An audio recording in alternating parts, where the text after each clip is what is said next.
First of all, I just want to say that anything I'm saying in this video, it's what I've found from my own research. I'm not saying anything 100% true or anything is facts.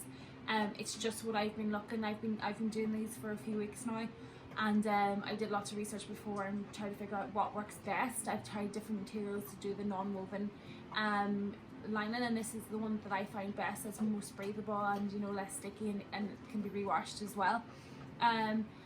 In regards to the masks, we're not saying that these masks are as good as, you know, hospital grade masks. We're not saying that these are better. We're saying that they're better than nothing. So if you're in a situation where you have nothing, or you just have the small thin disposable ones, these are going to be better than those. My masks seal around the nose. They seal around the nose, which means it's blocking from things getting the top.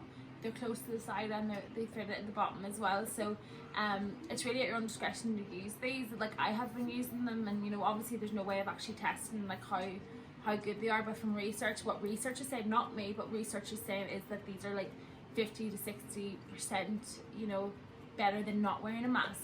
Whereas the PPE, that, you know, they're in the 90%. And then the little, if you know, the little blue ones that are like disposable, that kind of just come across here, they're just literally a rectangle. They're saying they're actually less than the fabric ones. Now, again, not my research, I don't know, I'm just saying, but just don't think that I'm trying to say that these are better than what the hospital's running, because they're not. But there is a lot of people now at the minute who have nothing, and these are going to be better than nothing. So that's all I want to say, just in case anyone wants to, you know, ask me where I'm getting my research from. Thank you. So I'm just going to tell you here how to use the mask, and also how to wash it and what's the best way. So I'm just showing you off one of the basic masks here with the elastic, with the pouch at the back, and there's pleats at the front, and they pull out, as you can see, to shape around the face. I'm just showing you here how to use a filter. So you can use normal kitchen roll as a filter. It works quite well because it's non-woven, and also it will absorb any moisture. You just fold up some and you put it in the back, as I'm showing. We are providing some filters with them, which I'll show you in a minute, but some people find that the kitchen roll works better because it's a little bit, it's easier to breathe through. I prefer the filters, whereas my mum, she prefers the kitchen roll. So it's really just a matter of trying it yourself and seeing what you like, because everyone's got different rates of breathing. Everyone's got, you know, they know what they like themselves, comfort wise. So I'm just showing you how to put that. So you just fold it up literally and pop it in the back, and making sure that it'll cover your nose and your mouth, obviously, whenever you put it on. So these are like the little filters that we're providing with these. We're given 10 with each face mask, and they're just like a non-woven fabric. We did try to stitch them in, but what we found was that different people, as I said, like them different, so there was no point stitching them in. This way you can add as many as you want. So that's the one in now. I'll show you now in a second how to put the second in. Again, it just pops in. They're cut to fit. Just make sure that your nose is covered and your mouth is covered. And this is just a second one.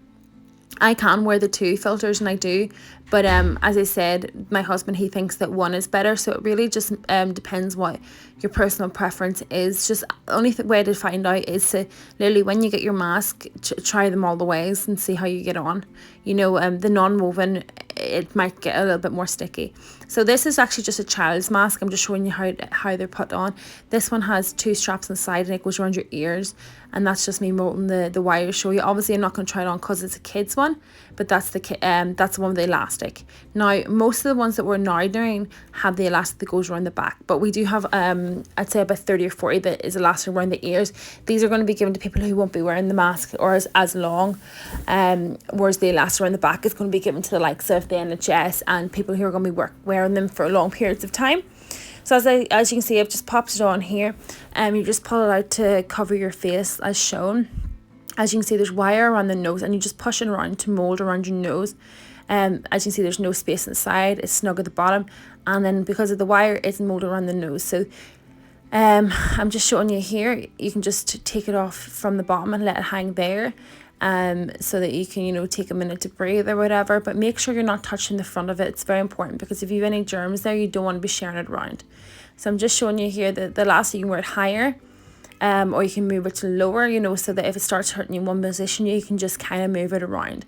As I said, just try to avoid touching the front. If you do touch the front, you're going to have to wash your hands because obviously bacteria there. So you can just pop in the machine, but you make sure that you're putting it into something, because it has wire and it is very delicate and you don't want to break, so you can put it in the wash machine. I prefer this way though. This is boiling. So that's my little filters. I'm just putting them into some warm water. I'm putting the mask hanging here, and then I'm going to put the lid on. I leave that for 10 minutes, let it boil, and it's basically sterilising itself. It's going to come off lovely and clean. That's going to be enough to kill the germs, according to the research I've seen, not according to research I've done myself, because I'm not a scientist, I'm not a doctor, but anything I've said, they've said 10 minutes. At the end, you just want to dry it off on a radiator. You don't want to tumble this, dry it